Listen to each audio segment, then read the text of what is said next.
자, 오늘 살펴볼 하나님의 말씀은 빌립보서 1장입니다.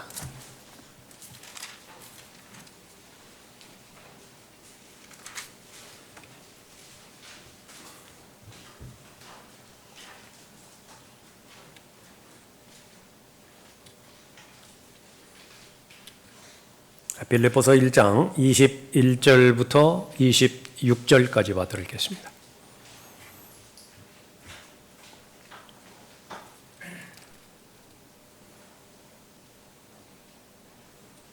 (21절입니다) 이는 내게 사는 것이 그리스도니 죽는 것도 유익함이라.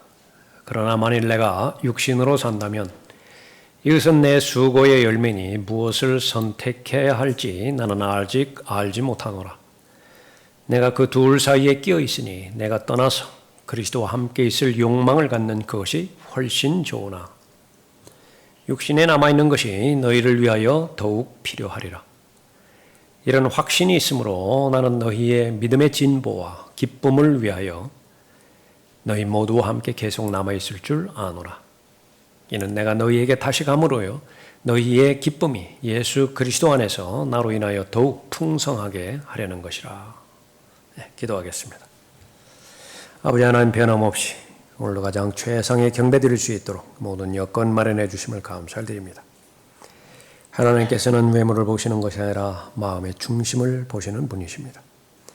이 자리에 앉아있는 한 사람 한 사람의 마음의 상태와 또 영적인 상태를 주님께서는 모두 다 알고 계십니다. 심지어는 자신보다도 더 하나님께서 더 많이 알고 계시는 부분이 있습니다. 온전히 자신을 하나님 앞에 신뢰해 드림으로 인해서 주님 앞에 드려지는 이 경배를 통해서 아버지 하나님께서 원하시는 뜻을 잘 알게 해주시고 또 그 뜻에 부합되지는 아름다운 생애가 되도록 인도해 주십시오. 삶의 문제들을 다 한 가지 이상씩 다 가지고 있습니다. 도움이 필요합니다. 필요한 은혜, 필요한 자비, 또 필요한 지혜, 그것이 무엇이었든지 간에 믿음으로 간구하게 해주시고 성령 하나님께서 조명해 주시는 대로 순종케 해주셔서 이 경배 시간을 통해서 더욱더 하나님을 사랑하게 해주시고 하나님에 대한 믿음이 더 깊어질 수 있도록 인도해 주십시오. 저를 주님의 영으로 충만하게 채워주시고 마귀가 이 시간 공격하지 못하도록 보호해 주시기 원합니다. 주 예수 그리스도의 이름으로 기도드렸습니다. 아멘.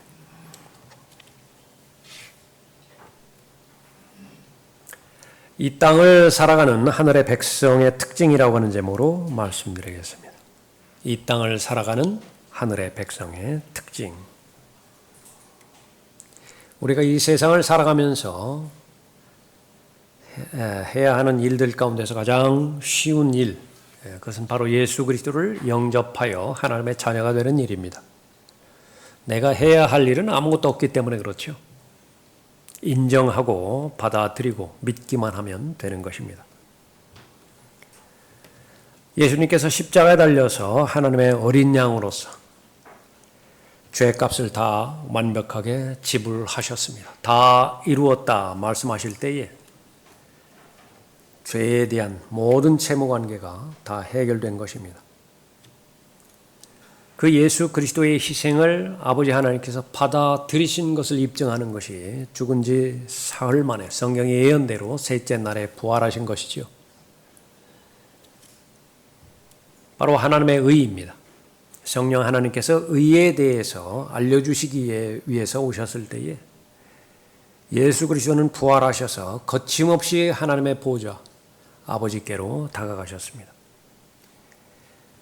인류의 모든 죄 가운데서 단 한 가지의 죄 문제도 해결하지 못한 죄가 있다고 한다면 결코 죽은 자들로부터 일어날 수도 없는 것이고 또 아버지께로 담대하게 가실 수도 없는 것이지요. 끊임없이 죄인들을 위해서 중보하십니다. 하나님의 자녀들을 위해서 중보하십니다. 하나님께서는 모든 사람이 구원을 받고 진리의 지식에 이르기를 원하시느니라. 성령 하나님께서 하시는 일은 그 죄인 한 사람 한 사람에게 바로 예수 그리스도께서 십자가에서 일어났던 일들은 바로 내 자신의 일이라고 말씀해 주는 것이죠. 모든 인류의 죄들을 속죄한다라고 하는 것이 거대 담론으로 끝나서는 안 되는 것이고 바로 나 자신을 위해서 희생하신 것이고 나 자신을 영원히 살게 할 하나님의 생명인 영생을 주시고자 죽은 자들로부터 부활하셨다는 사실을 알게 해 주시는 것이죠. 그 하나님의 말씀에 정직하게만 반응한다라고 한다면 성령 하나님께서 이끌어 주십니다. 예수 그리스도를 알게 해 주시고 예수 그리스도를 믿을 수 있는 최소한의 믿음마저도 선물로 주시는 거예요. 그러니까 죄인이 그 선물을 거부하지만 않는다라고 한다면 구원받게 되어지는 것입니다. 은혜입니다. 믿음으로 말미암아 은혜로 구원받게 되지는 역사를 말하는 거죠. 하나님의 아들들이 되는 권세를 하나님께서 부여해 주셨고요. 마귀의 자녀에서 하나님의 자녀로 입양이 되어지는 것입니다. 가족이 바뀌게 되어지는 거죠. 셋째 하늘이 본향이라고 말씀하십니다. 허물과 죄들 가운데서 죽은 채로 태어났던 죄인이었는데 하나님의 은혜로 말미암아서 그 죽은 영이 거듭나게 되었죠. 거듭나게 된 동시에 그 영은 두 위치에 동시에 존재하게 되는 건데 그 가운데 하나가 셋째 하늘입니다. 천상에 앉혀져 있어요. 태어난 곳, 고향이라고 하죠. 태어난 곳, 본향이라고 합니다. 태어난 곳이 어디에? 셋째 하늘입니다. 그래서 우리의 육신은 땅으로부터 출생한 대상이고요. 여러분의 거듭난 영은 하늘로부터 출생한 영입니다. 그리스도인의 본향은, 그리스도인의 고향은 바로 셋째 하늘, 하늘나라가 되어지는 것입니다. 하나님의 특별한 목적 때문에 바로 이 땅에 거할 뿐입니다. 가장 쉬운 것은 예수 그리스도를 개인의 구주로 믿고 영접하여 구원받는 것입니다. 여러분들이 가장 탁월한 구령자가 되어지고 탁월한 거리 설교자가 되어지고 상담자가 되어지고 더 나아가서는 목사와 교사가 되어지는 것은요. 이 진리를 어떻게 하면 가장 쉽게 전달할 수 있느냐라고 하는 것을 배우는 것입니다. 훈련받는 것이고요. 끊임없이 경험하는 것입니다. 얼마만큼 이 단순한 진리를 명확하게 알기 쉽게 전달해 주는 것이냐. 거기까지 전달이 됐다고 하면 이제 죄인이 구원받는 것은 그 사람 당면 과제예요. 그러나 성경에서는 분명하게 말합니다. 가장 쉬워요. 구원받는 것은 가장 쉬운 것입니다. 동시에 하나님께서 구원받은 하나님의 자녀에게 알려주시는 것은 구원받은 이후에 고난이 시작된다라고 하는 사실입니다. 구원받기 전에는 이런 고난은 경험되지 않은 그런 고난입니다. 내가 이런 일들을 너희에게 말하는 것은 너희가 내 안에서 화평을 지니게 하려 함이라. 세상에서는 너희가 환난을 당할 것이나 기운을 내라. 내가 세상을 이겼노라. 다 준비하고 있어야 되는 부분들. 바로 고난이 시작된다라고 하는 것인데 그것은 예수 그리스도를 믿는 것 때문에 마주하게 되지는 고난입니다. 실로 그리스도 예수 안에서 경건하게 살고자 하는 모든 사람은 박해를 받을 것이라. 예외가 없어요. 그리스도인이 살아가는 데 필요한 것은 구원받은 다음에 즉시로 필요한 것은 하나님의 위로입니다. 하나님의 위로가 없으면 정상적인 그리스도인의 삶을 살아갈 수가 없어요. 구원받았다라고 하는 것은 그리스도 안에 있는 새로운 피조물을 말하는 것인데 새로운 피조물이라고 하는 것은 새로운 경향이 생겼다라고 하는 거죠. 새로운 본성인데 그 본성의 출처는 하나님의 본성이라고 말씀하십니다.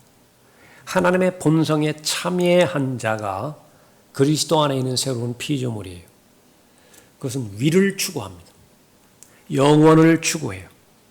하나님을 추구합니다. 그것이 새로운 경향입니다. 그런데 현실적으로 두 발은 땅 위에 딛고 있죠. 땅의 성향과 땅의 속성, 땅의 경향은 정반대입니다. 끊임없이 아래로 향하고 있습니다. 충돌이 되어질 것은 너무나 자명한 사실이죠. 극복하여 위로 올라가야 됩니다. 왜 저항이 없겠습니까? 왜 반목이 없겠어요? 부딪힐 때마다 상처가 남게 되어지고 부딪힐 때마다 심지어는 좌절하게 되어지고 포기하고 싶은 때도 있습니다. 그럴 때에 그것을 극복하게 하는 것이 하나님의 위로예요. 고난과 위로, 그것은 그리스도인의 삶에 있어서 필수적인 삶인 것입니다. 제자들의 혼을 강건케 해주고 그들이 믿음 안에 거하도록 권고하며 또 우리가 많은 환난을 거쳐서 하나님의 나라에 들어가야 한다고 말하니라. 사도행전 14장 22절에서 말씀하십니다.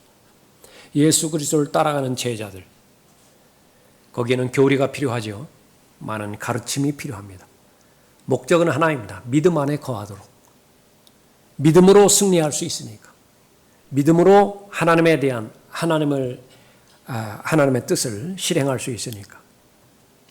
그런데 그 과정 가운데서는 많은 환난은 필수적이라고 말씀하는 것입니다. 그런 과정들을 거쳐서 비로소 우리의 본향에 도착하게 되어지는 것이죠. 그리스도를 위하여 그것이 너희에게 주어진 것은 그를 믿을 뿐만 아니라 그를 위하여 고난도 받게 하려는 것이니. 오늘 본문 말씀에 있는 29절의 말씀이에요. 빌립보서 1장 29절의 말씀. 은혜 가운데 고난도 포함되어 있다 말합니다. 고난도 하나님의 은혜라고 말씀하는 것입니다. 이것이 하나님의 직접적인 뜻 가운데 있는 것입니다. 하나님의 자녀, 하늘의 시민권을 둔 하늘 백성이죠. 현실적으로는 이 땅을 살아가고 있습니다. 그래서 나그네라고 부르시고 타국인 순례자라고 부르십니다. 정체성은 무엇이냐? 그것은 하나님의 나라의 자녀이고요. 하늘 백성입니다. 특징이 무엇입니까? 본문 말씀. 바울이 반드시 겪어야 되었던 그 과정들은 모든 그리스도인이 통과하게 될 텐데 그 특징들을 잘 알고 또 그러한 과정 가운데 넣어주신 하나님 앞에 감사를 드림으로 인해서 이 땅을 살아가는 데 있어서 성공적으로 잘 통과함으로 인해서 주님 만나 뵐 때에 우리가 염원하는 것처럼 칭찬과 영광과 존귀 가운데서 주님을 만나 뵈는 여러분이 되시기 바랍니다. 이 땅을 살아가는 하늘 백성의 특징, 준비된 하늘이 있으나 필요로 하는 땅에서 살아갑니다. 첫 번째는 사는 것과 죽는 것을 갈등하는 사람이에요.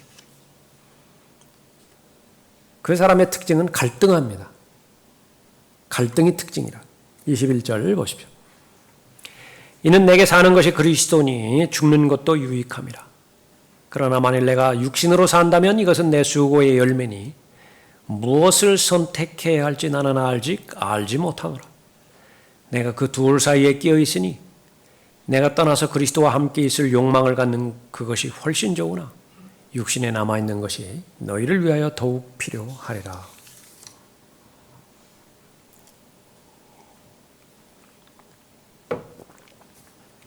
바울이 구원받은 다음에 하나님의 사랑을 깨달은 이후로 그 자신의 삶이 변화가 되어 있는데 그것은 철저하게 그리스도 중심의 삶으로 변화가 된 것입니다. 자신이 하고 있는 모든 생각, 자신이 행하고 있는 모든 행동, 그것은 바로 예수 그리스도의 생각과 예수 그리스도의 뜻을 실행하는 데 있어서 헌신되어 있습니다. 그것이 한 번, 두 번 실행되어지고 경험되어질 때마다 이것이야말로 삶의 참된 가치라고 확신하게 되었던 것이죠. 끊임없이 어떤 상황에 처하든 어떤 사건이 기다리고 있든지 간에 예수 그리스도와 동행하고 예수 그리스도 중심적인 삶을 살 수 있도록 하나님 앞에 순종해 드린다고 한다면 그것은 언제 어디서든지 승리의 삶을 경험하게 되는 것이고 또 열매 맺는 삶을 경험했던 것을 확신하는 것입니다. 내가 그리스도와 함께 십자가에 못 박혀 있으나 나예요. 나는 누구냐? 나는 그리스도와 함께 십자가에 못 박혀 있는 사람이다. 계속 고백합니다. 나는 누구인가? 십자가에 예수 그리스도와 함께 못 박혀 있는 사람이다. 그럼에도 나는 살아있노라. 정상적으로 한다고 한다면 그리스도와 함께 십자가에 못 박힌 다음에 죽었지요. 그러면 곧바로 하늘로 올라가야 돼요. 예수 그리스도께서 승천하실 때에 사로잡힌 자들, 사로잡아서 끌고 올라가셨죠. 그 대상에 나도 포함되어야 된다는 거예요.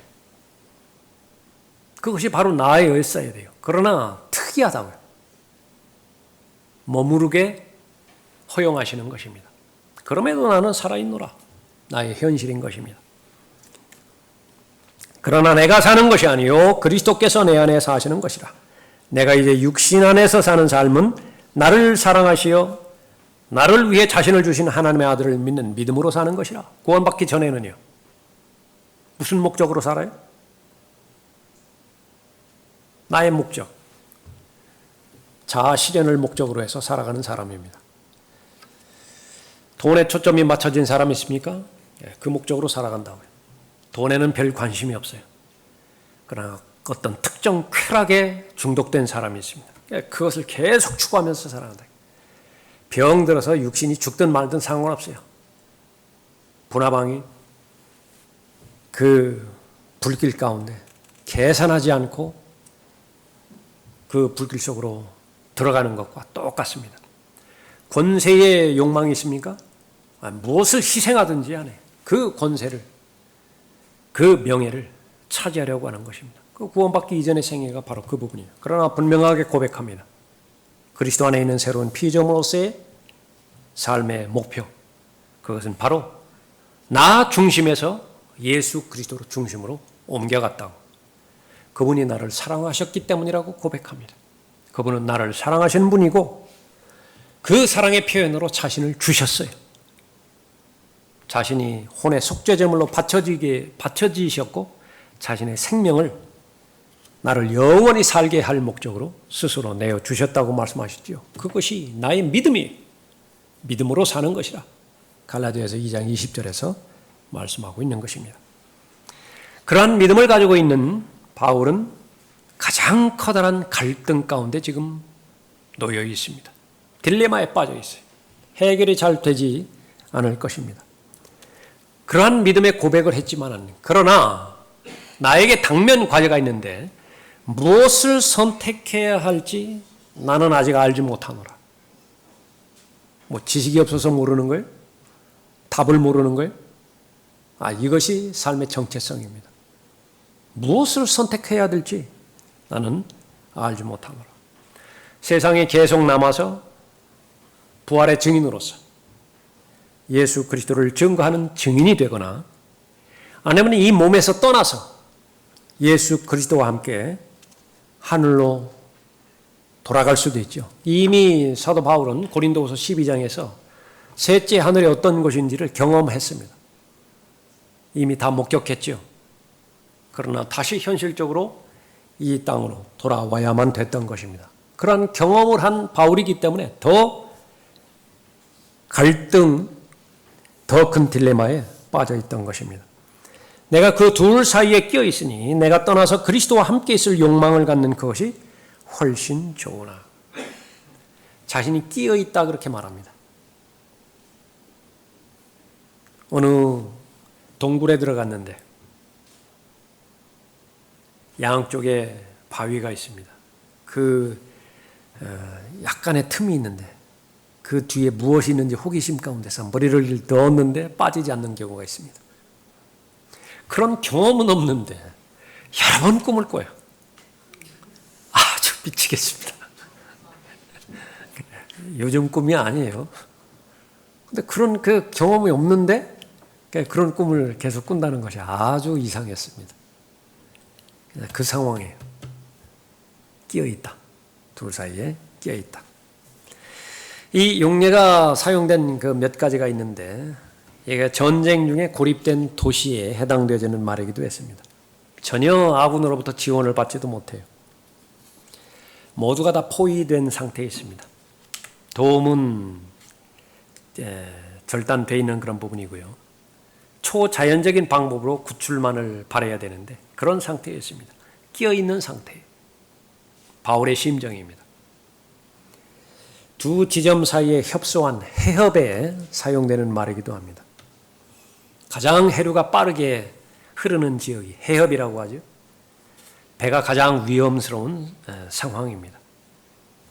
어느 쪽 해안으로 밀려 들어갈는지 잘 알지 못하기 때문에 그런 것입니다. 이 말은 또한 갇힌 죄수에게도 사용된 말이기도 했습니다.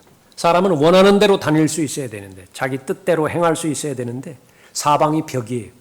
그 가운데 끼어 있습니다. 옴짝달싹 할 수 없게 되어져 있는 것이죠.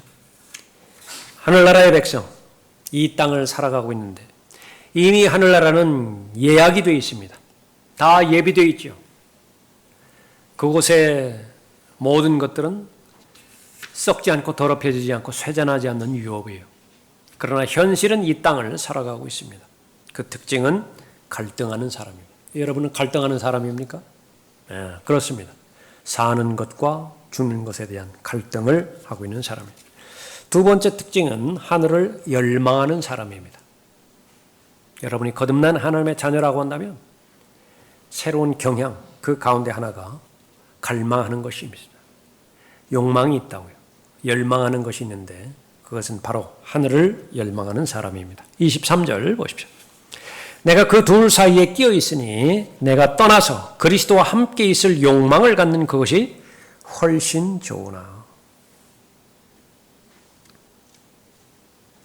바울은 지금 감옥에 갇혀 있습니다.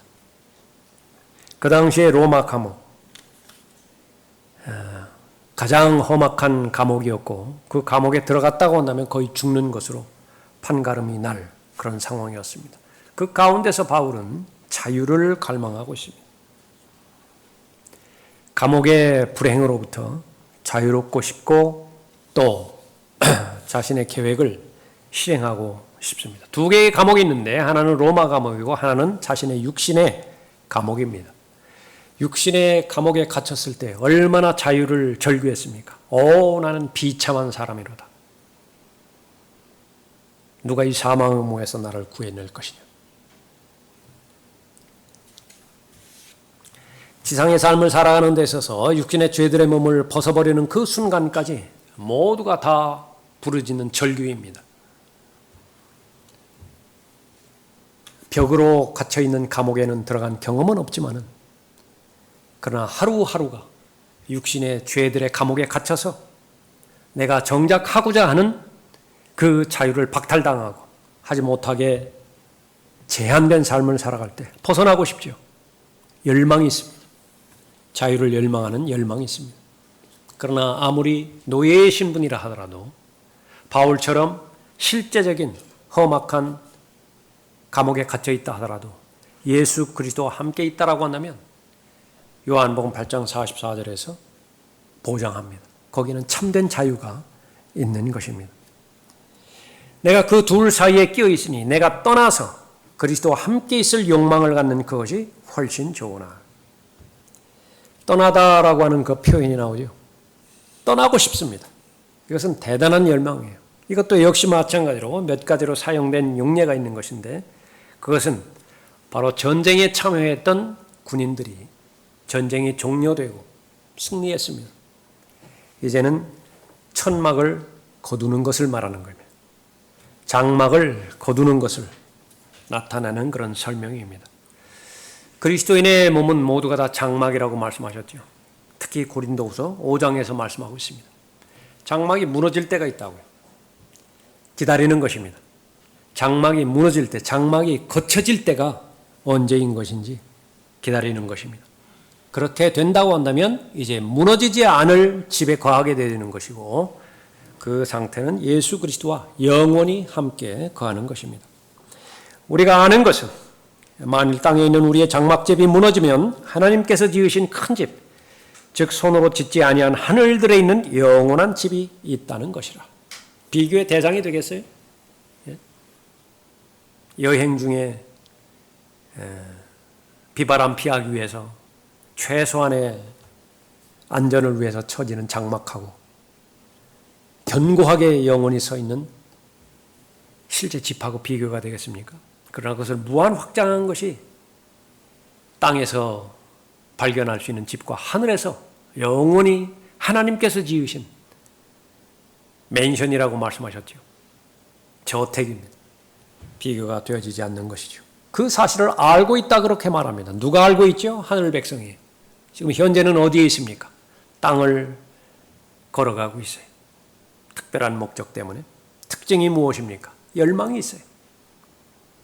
이 장막집에 있는 우리가 짐을 지고 신음하는 것은 벗으려는 것이 아니라 옷 입혀지고자 함이니 이는 죽을 것이 생명에 의해서 삼켜지는 것이라.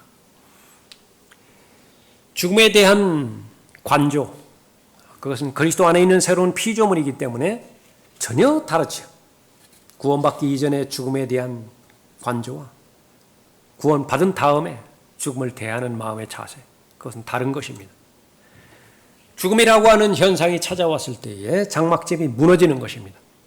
구원받기 전에는 그것으로 끝난 것이에요. 더 이상 소망이 없습니다. 절망이죠. 그러나 구원받은 이후에는 이제 참된 복의 시작입니다. 그러므로 우리는 몸에 있는 집에 거할 때 주로부터 멀리 떨어져 있다는 것을 알면서도 항상 자신의 차 있으니 확신이 있다라고 하는 것은 바로 죽음으로 말미암아서 장막집이 무너지면 더 분명한 사실이 나를 기다리고 있는 것인데 그 순간 이후부터는 하나님과 함께 있는 것입니다. 예수 그리스도와 함께 하고 있는 것이에요. 이것은 확신 가운데 확신으로 가지고 있다. 하늘 백성의 특징입니다. 우리가 자신의 차 있으니 정녕 몸에서 떠나 주와 함께 있는 것을 오히려 더 원하노라. 여러분의 마음에 있는 상태에 물어보십시오. 두 가지 선택이 있습니다. 무엇을 더 원하는가? 사는 것이 하나 있고요. 지금 죽는 것이 하나가 되어 있습니다. 둘 가운데 하나 선택이. 무엇을 더 원하는 것인가? 하늘나라의 백성의 경향. 주저할 것도 없이 말합니다. 몸에서 떠나는 것을 더 원하노라. 훨씬 좋다라고 말합니다. 그것이. 배를 풀고 항해하는 것을 의미합니다. 정박했던 배가 이제는 닷조를 풀고 항해하는 것입니다. 목적지를 향해서. 세상의 끝에 다다르게 되겠죠? 영광으로 항해하는 그 항해가 이제 마침내 종착지를 맞아서 영광 가운데서 예수 그리스도를 만나게 되어지는 것입니다. 그것을 죽음으로 비유를 한 것입니다. 이 세상의 부두에서 정박되어 있는 줄을 푸는 것이 이제 하늘을 향해서 항해를 하는 과정 가운데서 하늘을 향해서 떠나는 것을 말하는 것이죠. 바울에게 있어서 죽음은 종결이 아닙니다. 마지막이 아니에요. 죽음은 영원토록 이 세상을 떠나서 하늘로 향하는 대대적인 모험의 여행이었던 것입니다. 바울은 그렇다고 해서 단순히 죽음만을 갈망하는 것이 아니에요. 빨리 죽었으면 좋겠다. 죽음을 찬미한 것도 아닌 것입니다. 죽음 자체가 바울의 궁극적인 목적이 아니었던 것이죠. 궁극적인 목적은 무엇이냐면 함께 있는 거예요. 예수 그리스도와 함께 있는 것입니다. 우리가 자신의 차 있으니 정녕 몸에서 떠나 주와 함께 있는 것을 오히려 더 원하노라 말하고 있습니다.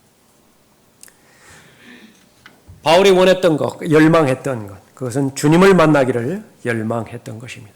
모든 것을 떠나서, 자신의 몸을 떠나서 결국 예수 그리스도와 함께 있을 욕망으로 표현한 것입니다. 지금까지 도움을 받은 것은 사실입니다. 소문만 들었어요. 편지로만 받았습니다. 누구냐 그랬더니 겨우 알려준 것이 키다리 아저씨래요. 얼마나 보고 싶은지요.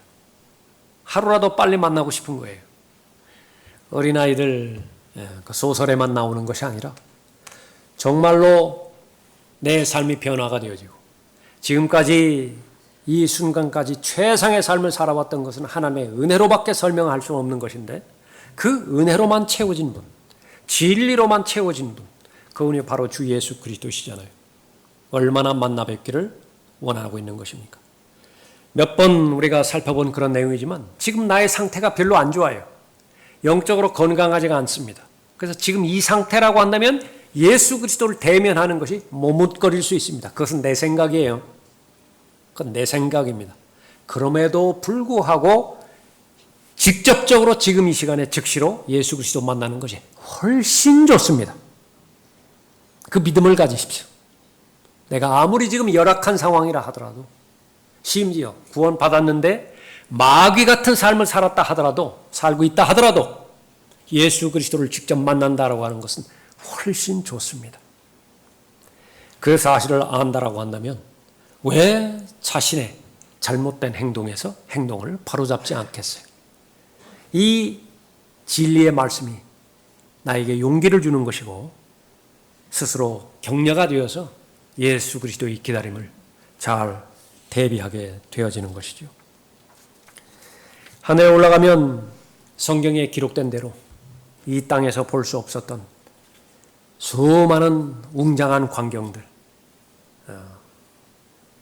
수정과 같은 강물이라고 말하고 있습니까? 또 금으로 깔려진 황금 길이라고 말하고 있어요. 여러 가지 보석들로 이루어진 그런 것 성읍입니까?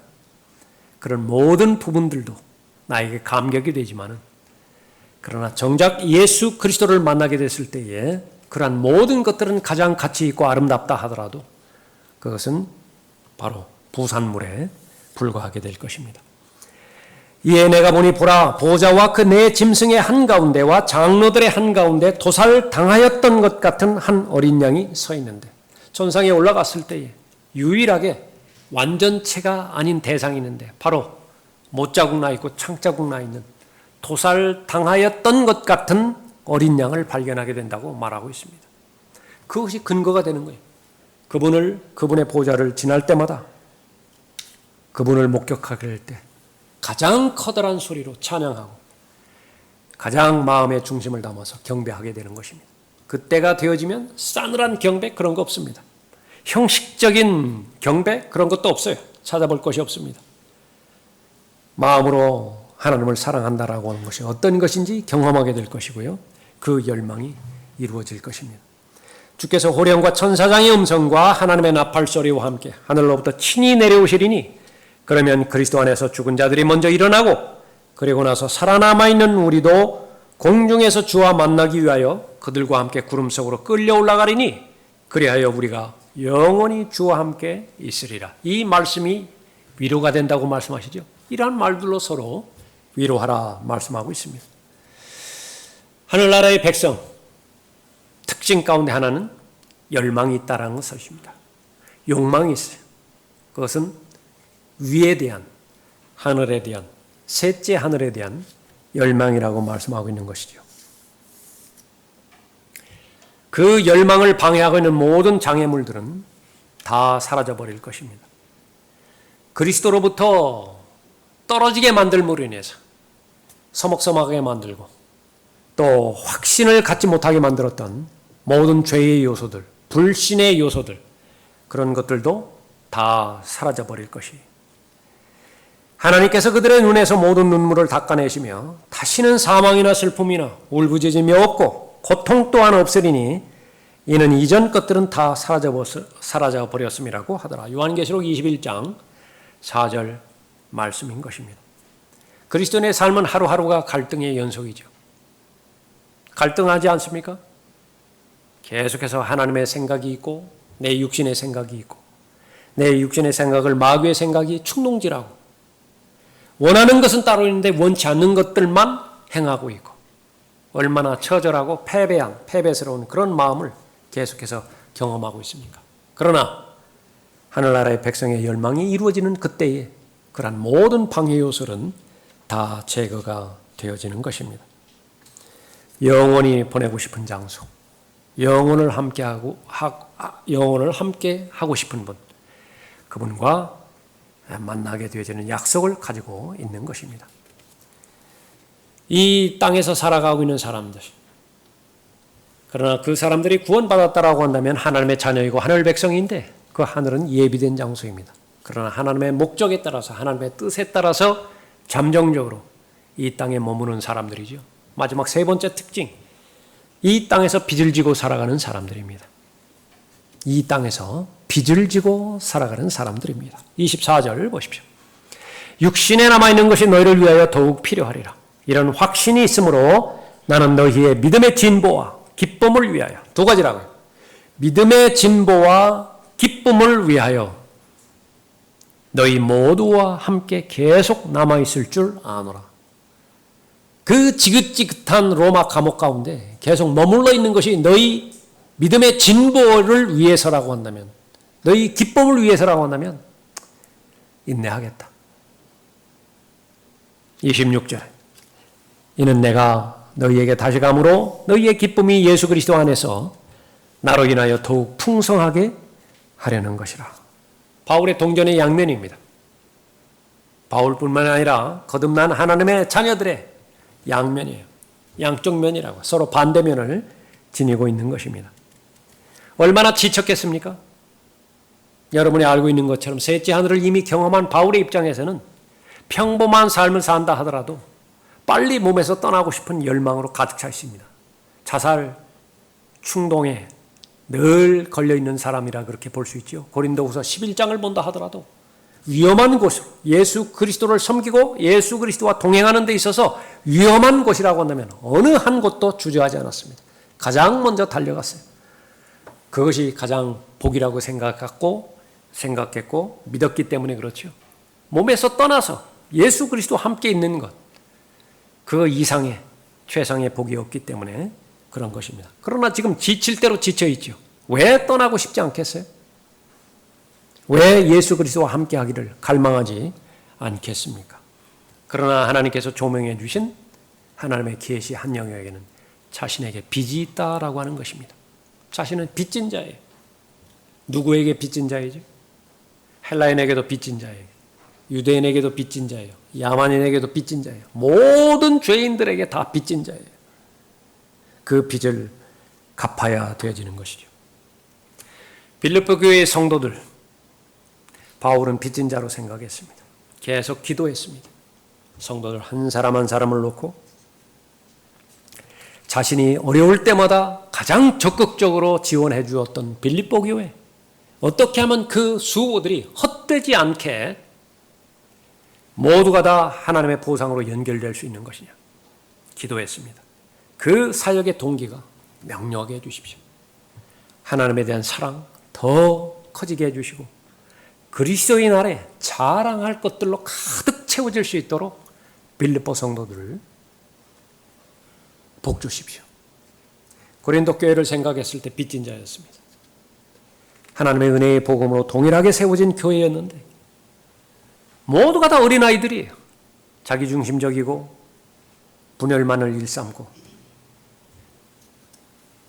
자라갈 생각을 하지 않고 모두가 다 미성숙한 상태에 있는 것이죠. 자신이 필요로 하는 그런 요소가 한두 군데가 아니었던 것입니다. 갈라디아 교회는 갈라디아 교회대로 온통 율법주의의 위험 가운데 노출되어서 하나님의 은혜를 저버려요. 하나님의 은혜가 무엇인지를 모르는 것입니다. 모두가 다 다시 구원받기 이전에 율법주의로 다 돌아가려고 하는 그런 교회에서 바울 자신이 얼마나 필요로 하는 것인지, 하나님께서 왜 그런 은혜를 자신에게 먼저 베풀어 주셔서 은혜의 사람과 진리의 사람으로 빚어주셨는 것인지 흘러보내게라는 것이죠. 갈라디아 성도들을 바로 잡으라는 것입니다. 빚진 자라고 본 것입니다. 자신의 아들과 같은 디모데와 또 디도가 있었죠. 계속해서 하나님의 사역은 연결이 되어야 됩니다. 하나님의 사람은 중단되어서 하늘로 먼저 올라가지만은, 그러나 그 사람을 통해서 이루어졌던 하나님의 과업, 하나님의 사역, 그것은 계속되어야 돼요. 디모데를 훈련시켜야 되고 디도를 교육시켜야 됩니다. 다양한 권면을 해야 되고 가르쳐야 되죠. 젊은 목사들이기 때문에 그런 것입니다. 그뿐만 아니라 로마면 로마대로, 에베소면 에베소, 소아시아면 소아시아, 라우디케아면 라우디케아대로 모든 세워진 교회들, 거기에 소속되어 있는 그리스도인들을 생각하고 기도하고 자신의 필요를 알았던 것이죠. 하나님의 자녀들에게 적용되어지는 교훈들, 왜 구원받았다라고 한다면 가장 최선의 방법대로 셋째 하늘로 바로 데리고 가지 않으실 것인가? 그것이 하늘나라 백성의 특징 가운데 하나인 것입니다. 예수님께서도 사역할 때 바로 부족한 것이 일꾼이라고 말씀하셨죠. 추수의 때는 이미 이르렀다고 말씀하십니다. 이미 곡식이 추수하도록 하얗게 되었다고 말씀하시는데 일꾼이 없어요.